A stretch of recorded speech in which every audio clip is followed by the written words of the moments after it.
बच्चों, आज हम हिंदी मीडियम हिंदी विशिष्ट कक्षा 9वीं का पहला पाठ पढ़ेंगे। भक्तिधारा। भक्तिधारा का शीर्षक है पहला रैदास के पद। रैदास जी, जैसे कि नाम से ही पता चल रहा है, रैदास जी इनके कवि हैं। रैदास जी का थोड़ा सा हम जीवन परिचय देख लेते हैं। कवि परिचय। संत रैदास का जन्म अनुमान था सन 1388 में वाराणसी उत्तर प्रदेश में हुआ। मध्यकालीन संतों में रैदास का महत्वपूर्ण स्थान है। उनका ज्ञान, साधना, अनुभव पर आधारित है। उन्होंने भक्ति के लिए वैराग्य को अनिवार्य माना है। वैराग्य मतलब सब कुछ जो त्याग देते हैं, छोड़ देते हैं, घर संसार सब कुछ, है ना। संत रैदास अपने साथ बहुत से मतलब उनके ज्ञानी इतने ज़्यादा थे, उनके साथ उनके चेले जैसे कि मीराबाई हैं उस समय की। प्रियादास रैदास का सम्मान पूर्वक उनका स्मरण आज भी करती है, जैसे कि उनके समय तक के उन्होंने उनका स्मरण किया। ऐसा माना जाता है कि सन 1518 में रैदास परलोक गमन चले गए। रैदास की रचनाएँ और उनके पद हैं गुरु ग्रंथ साहब में संकलित हैं। उनकी रचनाओं का एक पृथक ग्रंथ संग्रह भी प्रकाशित हुआ है। रैदास के पदों में अरबी, फारसी, पंजाबी, गुजराती, ब्रजजाति भाषाओं का क्या होता है, समावेश है। अलंकार और उपकोद दृष्टांतों के प्रयोग से ज्ञान और भक्ति का सहज उद्घाटन हुआ है। साहित्य में कवि रैदास का अति महत्वपूर्ण स्थान है। रैदास के पद, हम पहला पद देखते हैं। रैदास जी ने क्या रचना की।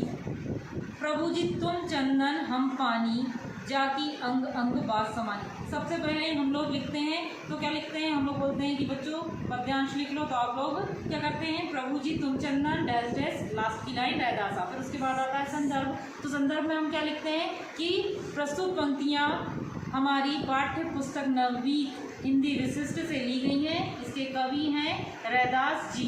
अब प्रसंग में हम क्या लिखते हैं कि जो पंक्तियों में बताया गया है कि पंक्तियाँ किस विषय पर आधारित है। तो पंक्तियों में रैदास जी ने प्रभु से अपना नाता संबंध बताया है कि हम उनसे किस प्रकार संबंध रखते हैं। प्रभु जी तुम चंदन हम पानी। अब हम अर्थ देख रहे हैं बेटा, लिखेंगे प्रभु जी तुम चंदन हम पानी, जाकी अंग अंग बात समानी।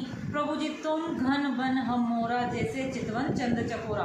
मैं दो लाइनों का अर्थ समझाऊंगी कि रैदास जी कह रहे हैं कि प्रभु जी आप चंदन हो और मैं हूँ पानी, जाकी अंग अंग बास समानी, जिसकी बास यानी कि खुशबू है ना मेरे प्रत्येक अंग में समा गई है। प्रभु जी तुम घन मन हम मोरा, जैसे चितवन चंद चकोरा। प्रभु जी आप क्या हैं, तुम यानी आप क्या हैं, घन यानी बादल हैं, और हम क्या हैं, आपके मोर हैं, जैसे चितवन चंद चकोरा। जैसे चितवन यानी मन को भाने वाले, जैसे बारिश एक चकोर एक पक्षी होता है जो कहा जाता है कि सिर्फ बारिश का पानी पीता है और 4 माह वो पानी पीता है, क्योंकि 4 माह बारिश होती है और उसके बाद वो साल भर प्यासा रहता है, तो वो बारिश का बहुत बेसब्री से इंतजार करता है। तो आप जैसे कि घन हैं यानी बादल हैं, हम मोर हैं, और आप मतलब आप क्या हैं, हमारे मन में चकोर के समान हम आपके दास हैं। प्रभु जी तुम दीपक हम बाती, जाकी ज्योति बरे दिन राती। प्रभु जी आप दीपक हैं तो हम हैं बाती,